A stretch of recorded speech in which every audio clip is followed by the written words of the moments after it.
Well, hello and welcome back to another video. I want to talk about Aespa today, and the reason why is because this group is one of the only groups that manages to really pull off this difficult concept that basically dictates the entirety of trajectory of a group, not just in pop music, but in terms of having a complicated concept in popular culture in general, not only survive but thrive. The concept itself is not that complicated really, but it is quite complicated for something like a girl group. That's not that common to have. Usually concepts for girl groups are quite easy, especially in the West. In the West, usually what we get is every girl has her own thing. So with Spice Girls, we had Scary Spice, Sporty Spice, etc. But most of the time, we don't get a lot of complications in terms of concepts. We kind of expect a group to be authentically them, to be themselves on stage and off stage, which it's not that it's not true for these girls. It's not that they're putting on a persona 24/7 or something like that, but their group concept is definitely different from reality and it's different from who they are. And I think that it is in many ways healthier for the people who are working in this type of environment, in this type of industry, to have this type of boundaries between who they are and who their character, their public persona is. For Aespa, they are a 4-member girl group. They have obviously a lot of similarities with a lot of K-pop groups in terms of having lead vocalists, lead rappers, dancers, visuals. But there are many differences from their counterparts, from the other groups that are out there right now. Most of the girl groups right now are kind of mostly falling into two subgenres. They're either very girly or they are girl crush, which is more, I guess, aggressive type of image or more assertive type of image. But it's still quite similar, it's still quite a staple in the industry, and it is not very specific, I would say. There's also been this thing that at least I've noticed and I kind of want to talk about, and that is the abundance of girl groups that have double concept built into their name. So Blackpink, for example, is a perfect example of that, having two concepts, having the black concept and the pink concept, where in the black one it's more of a girl crush concept and pink one it's more girly and more of a light kind of fun concept. And to be honest, I think that there's been kind of an oversaturation of those types of groups. A lot of groups were relying on that kind of structure a lot, and it is not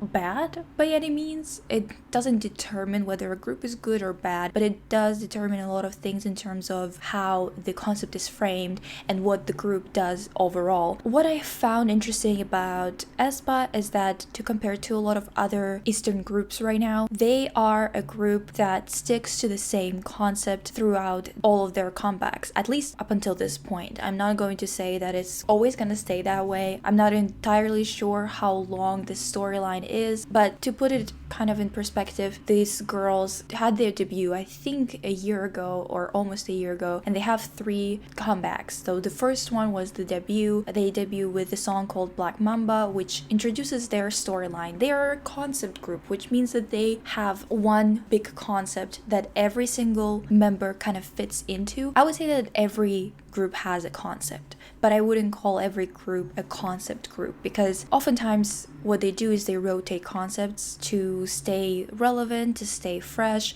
and it's kind of a way of garnering more fans. Because if you didn't like something, for example, if you watched a video or you listened to a song and it was a little bit too like happy-go-lucky for you and it's a little bit too pop driven, didn't really care for it, it doesn't mean that you're not going to get into that group and then later not become their fan. One of the reasons why is because K-pop group oftentimes rotate their concepts and they will get you at some point. They will give you a very slowed down, stripped down, muted colors concept. They'll give you a very hyper pop comeback with a lot of aggressive rap verses, with a lot of, rhythm and a lot of switches and a lot of active choreography that makes everything look epic and whatever. They will keep on doing different types of things and collecting different types of people to become their fans, to the point where, you know, you kind of catch yourself not being interested in a group, and then once they do a concept that really hits home with you specifically, you become their fan, and then you kind of keep up with them regardless, and you kind of get to know the members by, you know, by observing them, get to know, not literally, but, you know, in the parasocial way, and then you kind of get invested in them, so you follow them anyway. With Aespa, they have one concept overall. There are variations within it because there are different points in their story that they're telling, but in general they are a concept group that has this overarching big story that they're telling, and that's what I find really interesting about them. Another big group to kind of talk about, to introduce, to kind of explain why I'm so impressed by Aespa's concept is to talk about BTS. They had an overarching story going on in their music, but with their storyline, the storyline did not carry the entirety of their music and of their meaning. They kind of sprinkled it in here and there. They made songs that could fit the narrative, but the narrative wasn't told in the songs. With Aespa, you literally are told what's happening in the songs. In the first song in Black Mamba, they are introducing where the characters are, that they live. By the characters, I mean them as themselves, and their eyes are their icons. They're basically, you know, like when you shop online and there's like cookies and whatever, and they're collecting information about you. Now imagine that this information that's being collected about you becomes a human being. So this is kind of like a bit of a futuristic way of looking at it. We all know that AI is constantly updating, constantly learning, so it's becoming more and more likely that they're going to become conscious. But it's just like it's just a theory, right? So this is kind of a world where that theory becomes real in one way or another. The eyes are not AI as far as I understand. It's just a collection of things that kind of becomes your avatar, becomes a version of you that is in the digital world. It's an interesting thing that I think that at least I'm hoping that they're going to deliver on in the future, to talk about identity and what makes you you, and if a digital version of you that kind of follows you around and becomes a version of you, if it can actually represent you well, you know. I'm curious to see what they're gonna do about that. But with Black Mamba, they were introducing this new world, right? They introduced a whole vocabulary before. They've made countless introduction videos and other things like that, which I personally think that the most important part about this project is that it is accessible. I know that a lot of people find it confusing, okay? I understand. I've seen a lot of people talk about this. I've seen a lot of people say that they don't understand what's going on in the storyline, and I think that, first of all, right from the beginning, the first song was not delivering a lot of information that was easy to understand, and I don't think that you were supposed to understand everything right away. I think that there's gonna be a lot of things added to the story, and I don't think that you need to understand everything right away to enjoy it, to kind of start piecing things together. This is where I think the core of why Aespa works lies. That core is the fact that, conceptually speaking, the creative directors of Aespa understand this idea of multi-level engagement with art, you know, which is something that I've always kind of advocated for in my arts department, and then this is something that I've talked about a lot, even made presentations about in university. I believe that art should be enjoyable for people who are in the arts or outside of it, and if you don't have a lot of extensive background about the arts, you should still be able to enjoy art, at least on the surface level, you know. Maybe not enjoy, but get something out of it. Enjoyment is a really weird word, you know, like it's not like you're gonna get positive emotions from art all the time, but you should be able to get something out of it. There should be a way of talking about it that engages people, and I think that Aespa does it pretty well in terms of giving you this surface level enjoyment without having to go deeper to enjoy them, because on the surface they are already giving you everything that a pop group should give you. However, they are a lot more well thought out in terms of long-term commitment, you know, like when you're starting to pay attention to them, you are kind of committing to seeing this story through. It gives you more levels to engage with it, right? So if you like pop music, you will enjoy the pop music because it is very hyperpop. I mean, I enjoy hyperpop. I know that some people don't, but I really do. They kind of have a lot of accessible music. I think Black Mamba is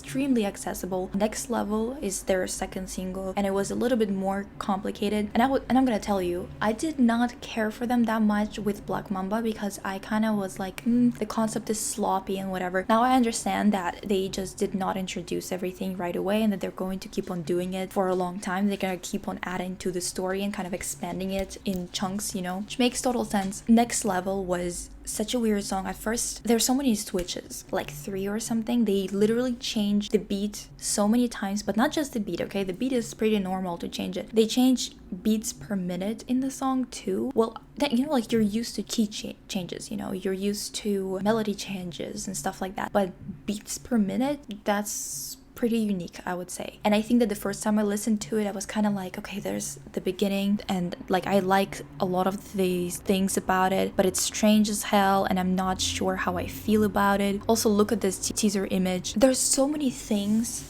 that work about Aespa that it makes it easier for them to succeed and to keep doing whatever they're doing, not because they are doing everything popular as much as they are packaging something that you can engage with more and learn about the world that they're building. You can learn a lot more about it, especially as they're gonna expand it. I hope that they're gonna expand it in a good way, that they're not gonna keep it vague for forever. I think that they're not gonna do that because based on this latest comeback, which was named Savage, which is questionable name. I wish they'd stop going with the popular slang, which is also kind of a little bit of a problematic word in itself. I'm not entirely sure. I'm kind of on the fence about that word because I don't know, it doesn't affect me, so I'm not entirely sure. In any case, this is their last comeback. Definitely added more context, which is something that I'm extremely happy about because now I'm definitely in and I'm so excited about it. Most of all, I want to say that their aesthetic works so well. The type of artists that they are using to create their images is great. For this particular teaser image, for Next Level teaser images, they brought in some US artists, some US accessory creator and stylist. It worked really well because of the style just meshing well, the little details, the type of accessories that they're wearing, just look at it. It just works so well. And I know that a lot of people, like I've seen reaction videos and stuff like that. I've seen people reacting to Aespa and I've heard people's opinions on it, and what I see is that regardless of people not being able to understand what's going on, they're still enjoying whatever is going on the screen and whatever they're seeing. And that is why I think Aespa manages to work, is because regardless of their concept being complicated, they are still delivering catchy music. They have tons of talent. That's undeniable, to be honest. The choreographies are really catchy and really, really well done. That part in Savage when they go just like, that is fantastic. I've heard someone say, I believe it was PD from Form of Therapy, he said that it's kind of a little bit juvenile, like the way that was done, kind of like a, but I find it so charming and so well done because their choreographies match their futuristic approach, their makeup, their fashion matches, especially their accessories, the ones that they're used for Next Level teaser images, immaculate. And the thing is, their music can take risks and it will survive because, first of all, they are a Korean group, right? You can experiment with music all you want as long as you deliver visuals, especially in terms of how girls actually look. A lot of people are going to pay attention. Regardless of the social implications of that, it still gives them time to say a lot because people like what they look like, they like their fashion, they like their hair, they like the way that they do their makeup. I mean, the way that the makeup artists are doing their makeup. It gives them enough time to create something new and to engage people in something new while those people are still enjoying them, even if they don't want to go into their whole lore, Like, it is a little bit confusing. Understanding whatever is going on is a little bit hard. It's a little bit hard to do, not because the concept is so difficult, but because it's just so fragmented right now. I do believe that they're going to expand on it more and more. The most important point that I want to make in this video is that the reason why this works is because they commit. I cannot stress this enough, how important it is to commit and to put in work and dedication and time into something if you're going to take a risk, especially in a very well established form. Being a girl group is a well-established form. Things that work, things that don't work, things that people expect. There's a lot of things that you need to deliver on. The company that created Aespa took the time to create this group well. They have put in the budget and they have put in the faith into this concept. They have put a lot of care into every detail, and that is why it works. If you don't commit to that performance of the vocals, over singing, as people were saying on Twitter, they didn't like that Nining was over singing or Winter was over singing. I don't think they're over singing, because their whole concept is that they're literally saving another, you could say that it's kind of like another universe, like the digital universe or whatever. It is supposed to be dramatic, and they are committing to it, you know. For example, with the raps, they should be committing to it. All the weapons that they're using and stuff like that, they are in a digital world fighting a digital entity. They're supposed to be dramatic about it, and they are committing to it. This is what performance is about. Like, you have to commit to it to actually make it work. You can't just do it half-heartedly because you are a little bit embarrassed about something or whatever, you know. And like, whenever people say things like that, I'm like, well, you gotta commit, okay? So it's same with, for example, Navis, right? There's this entity, Navis. Not 100% sure what that entity is, like, for sure. I know that this is an AI, as far as I understand, some kind of AI entity, right, that opens portals for Aespa to enter flat and then consequently enter Kwangya. Kwangya is like beyond flat. So flat is where all of their icons are living, all of their eyes, you know, all of their versions of themselves. Kwangya seems like a world where, that's just my speculation, but it seems like a world where digital entities that are beyond just icons or beyond just eyes exist. So that's why Black Mamba has her own agenda and she has her own mind and everything. That's why Navis also has her own mind and her own agenda. And the way that they were singing about her, a lot of people were joking online that it's kind of like gospel music in terms of just like them singing praises. It's as if they're singing, like, you know, like a Jesus song or something, which I totally understand. To be honest, even if that's what they were going for, I think that that's what they were going for, to be honest. It kind of makes sense because they are creating a whole new world, a whole new universe, and most cultures do have some type of religion. Most cultures and most societies have some kind of system of beliefs, usually in relation to their existence. It would make sense that Navis in some kind of way represents some kind of godlike figure, to be honest. I don't know, I feel like it makes sense. I'm not sure, okay? But I think that the reason why Navis had to be sacrificed to end Black Mamba is because they're one of the few fully developed AI systems. That's all my guess is, okay? And if you don't know about this group, this is probably so confusing to you right now. This is why you gotta get into it, okay? Because it's fun, alright? Just this last video, this Savage video. First of all, the concept photos, absolutely amazing, okay? But second of all, you get so many animation styles in this. You literally get this, and you get Navis, which my guess is that she is somehow more developed than their icons, their eyes, because she is so well animated. She looks almost real, or like she does look real, just with a lot of filters or something, you know what I mean? It seems like she's just a step above of those things that are created for Aespa, and that might explain why Aespa's icons don't have a different set of clothing or anything like that. They don't change in their appearance because they're not as developed. They're just icons, just like profile pictures that are moving, and they're kind of have a personality, and they are in the process of developing into their own person. That is just a theory. This group is giving a lot of Winx Club vibes. They have powers and they have cute outfits and glitter everywhere. There's ton of technology which differentiated Winx from other types of things like Witch or Harry Potter or any other magical kind of universe. Basically, this is a video to just talk about how you gotta do it, okay? You have to commit and you have to put in work and you have to put in money. And this is why I'm so pissed off about the Winx Fate Saga situation, because it's so lifeless, so uninspired, and so boring. Compare this Winx nonsense, which already had the storyline, design, the references. It was already designed by clothing designers in the past. They already had everything done for them and they still didn't deliver. And now look at Aespa and what they're delivering right now. Go watch Aespa's latest music video. I'm sure you're gonna enjoy it. Winter and her short black hair, she's gotta keep it forever. It makes her stand out in the group so much. I'm just gonna throw a couple of other compliments. Karina and her hair. I think my bias is Karina's hair. What's up? What's up? Why is it so like nice and heavy at the bottom and just jumps right into place when she's dancing and stuff like that? It's rude. It's just rude. I wish I had that type of hair. Oh my god. Ning Ning and her vocals, holy crap. Giselle, I kind of noticed that they started putting these types of pants on her. They kind of have like a cutout at the front and at the back, and they started doing it a lot. I think that they need to keep on doing it because it definitely is such an interesting signature thing for her. It really does like suit her whole vibe, you know. Good rapping in the second verse of the song. It's really good. And for crying out loud, they have Winter shoot a gun and then Karina punches the bullet to go faster.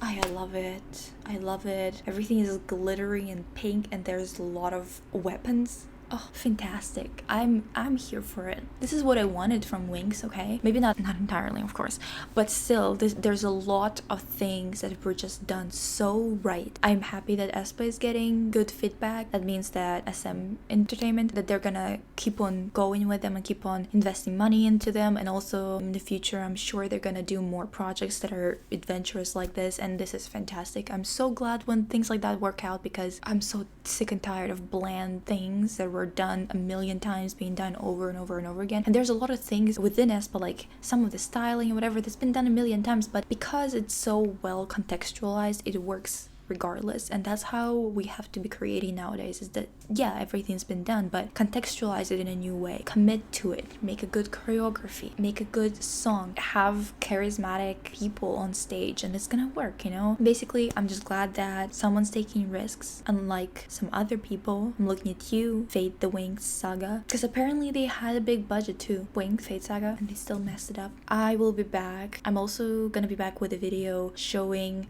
how Winx transformation outfits could have been done in real life in the show, because like most people that I've seen do styling like I did in the past, they did not talk about that. It is all possible, and it is all possible to make it look good and not cringy. And the reason why no one is trying is because, not because it's impossible, but because it would require an ounce of creativity, which apparently they don't have. Anyway, I'll be back soon.